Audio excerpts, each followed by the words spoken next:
Hey everybody, this is Mike coming at you from north central North Carolina. I'm about an hour above Charlotte. As I've been driving to the lake, I noticed just about all these little towns had water towers, so I thought I'd stop and fly some of them. North Carolina, it's set up a little bit different than other states. We only have like one major big city, which is Charlotte. It's like the 15th largest in the nation. And as far as North Carolina population goes, we're the 10th largest.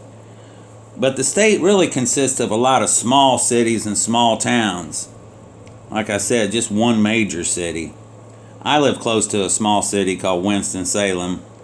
And of course the capital is Raleigh. But just about every little town had a water tower, so I thought, well, it's not the mountains or the beach, but they're kind of interesting, and I can practice my orbiting skills and fly these water towers. There's 7 of them on here, about a minute or so apiece. That was Mooresville, and then this one here is Louisville, and I have a couple county water towers, Iredell County, Davie County, and then there's the town of Statesville, Cleveland, North Carolina, and then the last one is Clemens, where I live. Like I said, in North Carolina, you can be like in downtown in Winston-Salem and just drive 3 or 4 miles and bam, you're out in the country. It's not like some cities, where you leave and then you hit the suburbs for a while and then you eventually work into the country. It's just, like I said, a lot of small towns and a lot of small cities. And like I just stated, you can be downtown in Raleigh, drive 3 or 4 miles out of town, and bam, you're in the middle of the country. But anyway, I thought I'd fly these water towers and practice my orbiting skills. Of course, you can do it, with the Mavic Air 2, automated point of interest. It is a lot easier to do that than it was like the Platinum. The old Mavic Pro, you had to fly over your subject, set your height, and then back out, set your radius, set your speed, and then hit go on the Air 2. And I imagine it might be same on the Mavic 2 Pro. I don't have that drone.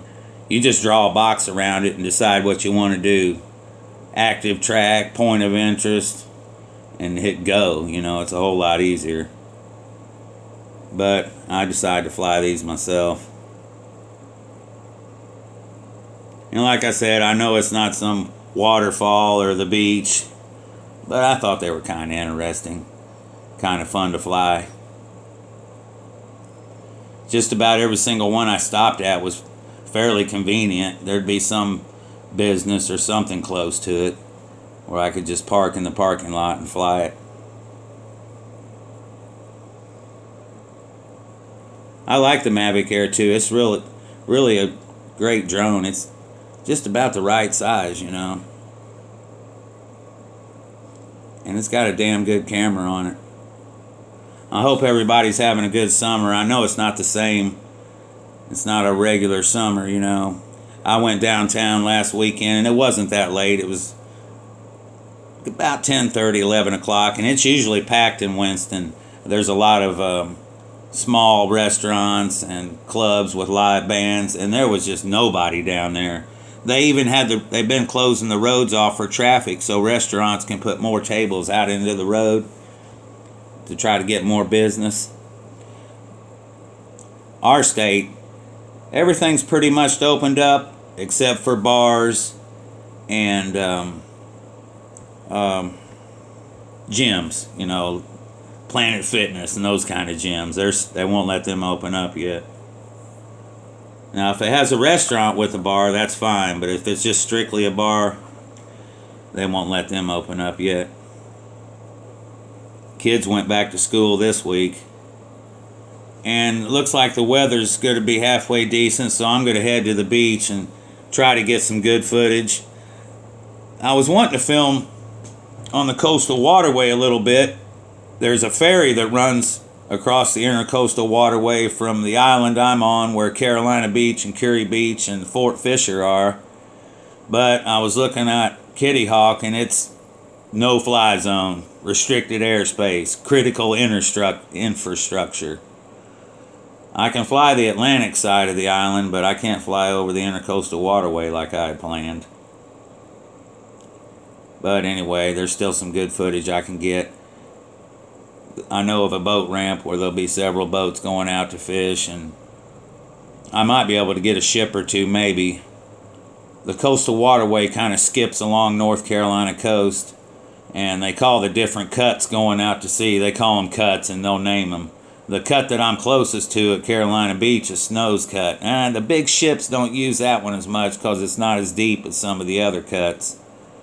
And it's harder to make a turn when you got a giant barge. But there are several giant charter boats and fishing boats that go out there, so I'm going to try to track some of those and fly off. I always wanted to get that shot of the sun coming out of the ocean. Oh, I shouldn't have said that. Somebody's going to beat me to it. Ocean rise. Now, our friend Steve Carpenter can get the sun going down, but we can get the sun coming out of the ocean, and I always wanted to get that shot.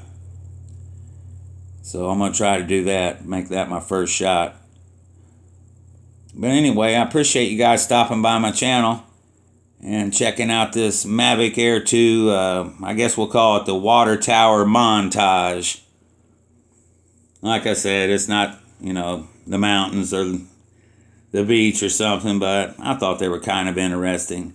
Our friends in Europe, their water towers must be different, because I filmed a water tower a while back, and a guy over in England asked me what it was. Theirs are shaped just kind of like our corn silos are. They don't have the shape that we have here. There was one in a small town that was actually upside down. The big part was at the bottom, and then the narrow part was at the top. They said, no, we're not making the world's largest bong. It was a water tower, but it wasn't worth driving that far just to fly a water tower. It was just too far away. But anyway, thanks for stopping by my channel. I appreciate it. And like I said, I hope everybody's having a good summer. Staying safe, staying healthy, and hopefully next month in September, for us down south here, we can get a break in this heat and not be sweltering like I was when I was filming these towers. But thanks again for stopping by. I appreciate it. And I will see you in the next one. This last tower coming up is the town of Clemens. It doesn't have anything on it. It's the town I live in, as a matter of fact. As you can see, this one was Cleveland. I don't know why we don't have our name on mine, but anyway, this last one's where I live, in Clemens. This is not too far from my house, just a couple miles away. But anyway, thanks for watching. Thanks for stopping by. And I will see you in the next one. Bye.